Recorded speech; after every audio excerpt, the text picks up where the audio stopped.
Hey guys, once again, this is Ironhide X coming to you with another naval action guide. This time I'm giving you the basics about the port, the different tabs in the port in naval action, and just a general beginner's guide on what you need to know about your harbor and port starting off in naval action. So that said, let's get right into it.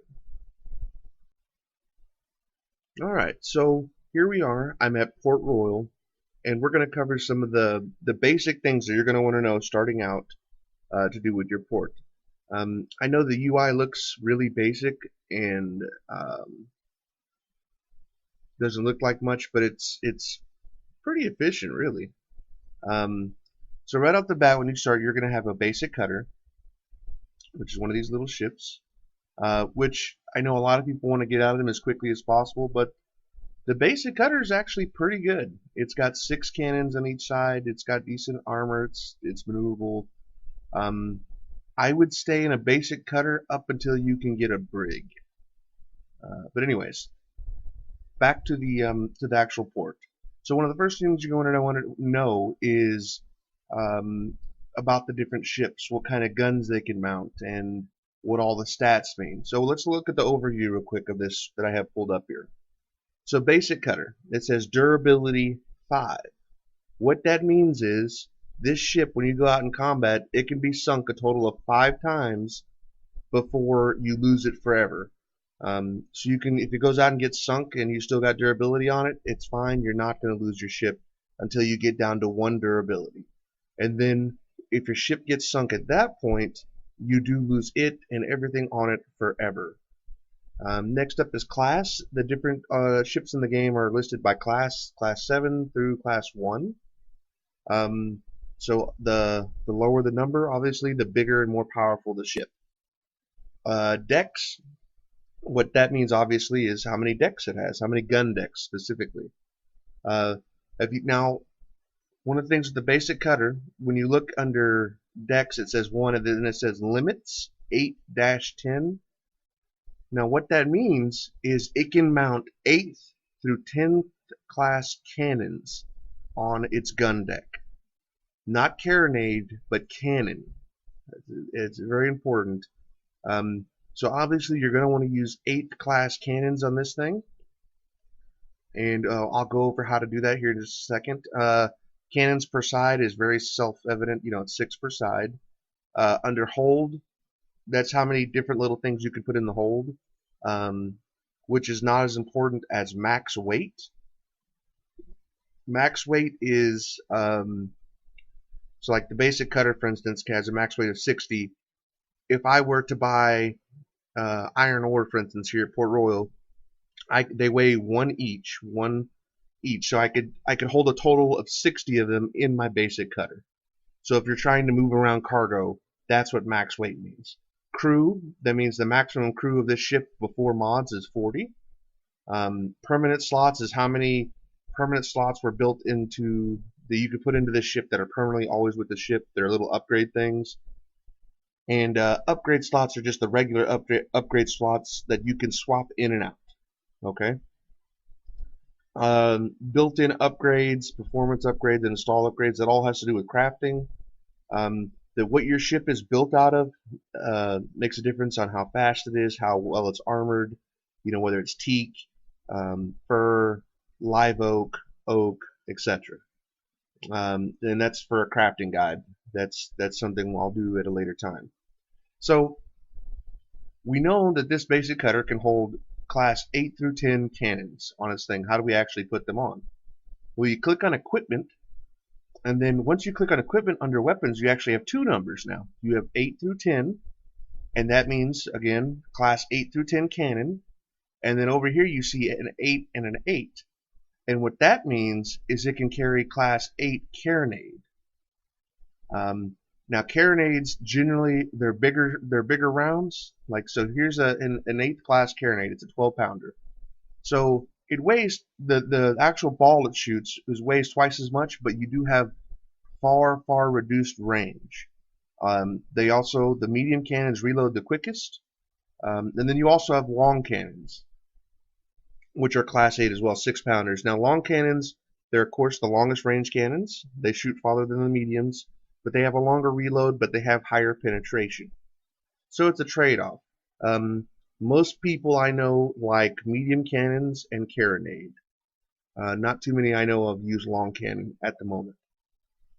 So that's how you know what your ship can hold. Once you go to your equipment screen, you can see your cannon and your carronade. And to actually buy them, you're going to go to shop, then you're going to go to cannons, and then up here at the top you have the different classes of cannons. And so we know it can hold 8th class cannon and carronade. So you click on that, and bam, right here's your cannons you can buy to put on that ship. You just click buy, and then you go back to equipment. They'll be right here. You just move whichever one you want off and put whatever you want on. And there we go. That's how you know what type of cannons your ship can hold. So if we were to go to the Mercury, go to equipment, it says 8 through 9. That means it can hold, again, class 8 or 9th class cannon, and it has 5 through 8 over here, which means it can hold class 5 or class through class 8 carronade. So that's a big difference. So obviously on the Mercury, I mount the carronades just because you have a much bigger class of gun that it can hold. So that's it for cannons pretty much.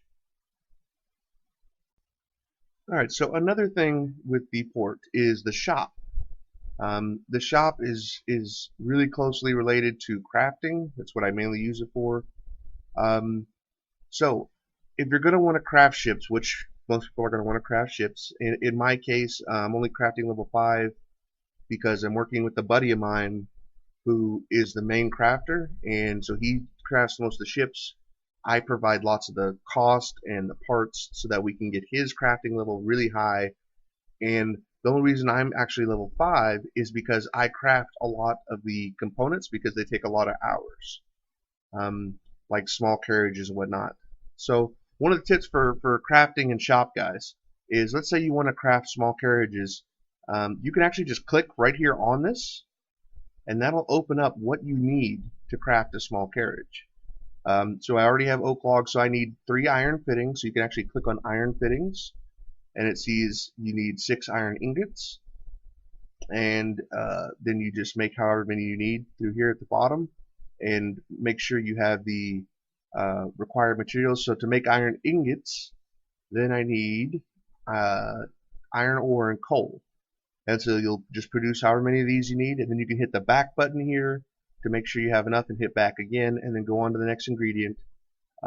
Cables and hawsers, you need hemp and iron ingots, and you just go back and forth right through here. That's much easier than trying to remember what it needs and then going back to shop, etc. So let's say for cables and hawsers, I need 3 hemp. So I can click on shop, click on resources. I always refresh just because out of habit, and then you see hemp here, and I need 3 of them, and bam, I have my 3 hemp. I just go right back to crafting, and bam, there it is. And then I can move on to whatever else I need. So the crafting in this game is very in-depth, and it takes a little bit of getting used to, but once you do it a few times, you'll pick right up on it. It won't be a problem. The single number one thing that helped with crafting was just being able to click here. For a good while, I actually didn't know you can just click here and hit back, and that really speeds up the crafting process. Also with crafting, you have labor hours. You get a certain amount of labor hours per day, and everything you craft takes a certain amount of labor hours. So to craft a small carriage, it takes 15 labor hours. And since you need 12 of these to craft a cutter, for instance, you see you click here and you move this over to 12, that's going to take 180 labor hours. And that's one of the reasons why I work with a buddy of mine, and I produce a lot of this, because a lot of these mats actually take a significant chunk of labor hours, and we try to save his for the actual crafting of the ships. If I left anything out, please comment on it as far as crafting goes, and let's continue on. Okay, so back in the port again, and now you're thinking, when you're new to game, you want a bigger ship. Well, there's 2 ways to get bigger ships. I'm not going to say better, but I'm going to say bigger. So your basic cutter, like I said earlier, I really like the basic cutter. And if I was new and starting out to the game, I would actually just stay in the basic cutter until I get to the brig. And the reason why is, and this is a big deal, is that the basic cutter mounts the same class of guns as all the ships leading up to the brig and including the brig. It just has less per side. But the number one thing is the basic cutter is absolutely free. The repair kits are free. To repair the ship is free. If it gets sunk 5 times, it doesn't matter. They're absolutely free. And so that I would always, whenever you set sail, guys, in the basic cutter, make sure you buy as many repair kits as it can hold, because they're free, and because they're free, you can always just repair out at sea and keep doing missions. Now with these bigger ships, you see, like on my Mercury here, the repair kits are 1,276 gold apiece.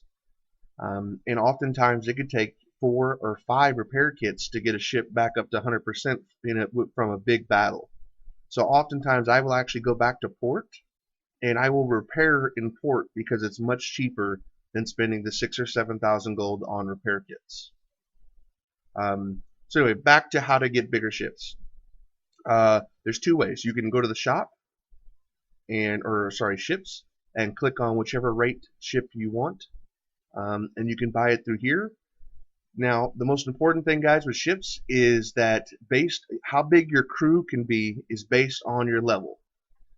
So I'm a first lieutenant. I believe I can have 150 crew. So I can crew any ship at 100% up to 150 crew. So like the Cerberus here has a max crew of 195, and the Renommee has 240. So if I were to buy those ships and sell them, I would have nowhere near enough crew. And so the ship would sell worse, it would reload slower, and just all the qualities of the ship would be greatly reduced because I don't have enough crew. So it's really important, don't try to hop into a ship if you don't have the crew for it. So after your basic cutter, which holds 40 crew, when you rank up, then you can actually get like a privateer. Privateer is pretty much like a cutter, just that it has a bigger crew. And so that helps with the second way to get ships. So the first way to get them is to buy them here in port. The second way is, well, I guess there's actually 3 ways. Buy them in port, craft them, if you want to craft yourself a ship, and the third way is to capture. And to capture a ship, you have to go into combat, and you board an enemy vessel, and you can actually capture the ship and send it back to your port, or sell it back to the port. And then you can actually be in that ship and fight in that ship that you captured. I'll go over later how to actually capture a ship, but I'm just knowing that's your 3 options to get into a bigger ship. But again, you're not going to want a bigger ship until you have a bigger crew, because even like the Pickle here takes 55 crew. The Privateer, they all take bigger crews than so you're going to need to rank up, get to ensign, second lieutenant, first lieutenant. That gives you bigger and bigger crew, so you can get into bigger and bigger ships. Alright, so let's go on to another tab. In your port, under missions, this is how you're going to get missions. See, it says you could take a total of 3 missions, and they vary in difficulty. Because I'm a first lieutenant, the easiest mission I can get is a second lieutenant mission, and the hardest mission I can get is a lieutenant commander mission. Starting off as a midshipman, I believe your easiest mission will be a midshipman, followed by an ensign, followed by a second lieutenant mission, in that order of from easiest to hardest. And you just click on which one you want, and it'll give you a little thing saying search and destroy near Port Morant, and the rewards. And then you'll see a little icon. You click M on your map. These little cross swords here, these are your missions, and this is how to get to them. So to get to that one I just got, obviously I'm here at Kingston. I'm going to want to sail east to Port Morant, or I can just sail southeast and get to it that way. So that's how you do the missions. It's really simple, really self-explanatory. You'll have no problem doing that. And then, guys, whenever it's time to set sail to go out to do missions or to hunt for trading ships or just explore or whatever you want to do, So you get your ship selection, whichever one you wanna be in. Yeah, if you're just starting out, you'll have the basic cutter. What you want to do is make sure it's repaired. Make sure you got repair kits. Um, make sure you have the right cannons or any upgrades you want on it. Then you just click sell, and it'll load you out into the world, and then you navigate to find it. So guys, this was Ironhide X, aka Iron in Game. I hope you enjoyed my basic guide on the harbor and port. Please comment and subscribe, and I will see you next time.